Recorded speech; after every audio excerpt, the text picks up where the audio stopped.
আরজিকর কাণ্ডে জুনিয়র চিকিৎসকদের লাগাতার আন্দোলনের জেরে রাজ্যের বিভিন্ন হাসপাতালে ব্যাহত হচ্ছে স্বাস্থ্য পরিষেবা। নবান্ন সভাঘর থেকে সাংবাদিক বৈঠকে এমনই মন্তব্য করেছেন মুখ্যমন্ত্রী মমতা বন্দ্যোপাধ্যায়। তিনি আরো বলেছেন, কারুর যদি হার্ট অ্যাটাক হয় তারা বিনা চিকিৎসায় পড়ে রয়েছে। এসএসকেএম এর রোগীর ক্যাথিটার বদলানো হয়নি, দু পা দিয়ে গলগল রক্তের বন্যা বেরোচ্ছে।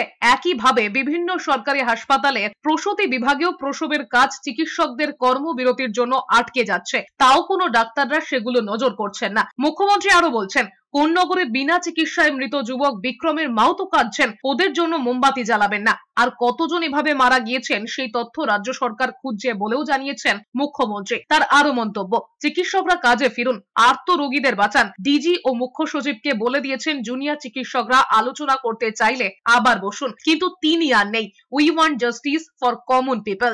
আমরা প্রত্যেকটা জেলায় জেলায় সাব ডিভিশনে এইচডিউ করেছি, এসএনসিউ করেছি। ইনস্টিটিউশন ডেলিভারি, প্রেগনেন্ট মাদার পর্যন্ত মারা যাচ্ছে, সময় মতো বাচ্চা হতে পারছে না। গর্ভবতী মায়ের থেকে লজ্জা কি হতে পারে? ক্যাথিল্যাব যেগুলো চেঞ্জ করে কিডনি পেশেন্টদের ডায়ালিসিস হওয়ার পরে, চেঞ্জ না করার জন্য মারা গেছে পিজিতে। বিক্রম মারা গেছে আরজি করে, কেউ মায়া করেননি, তাও কিছু বলিনি, কিন্তু বিক্রমের মায়ের বুকও তো কাঁদছে।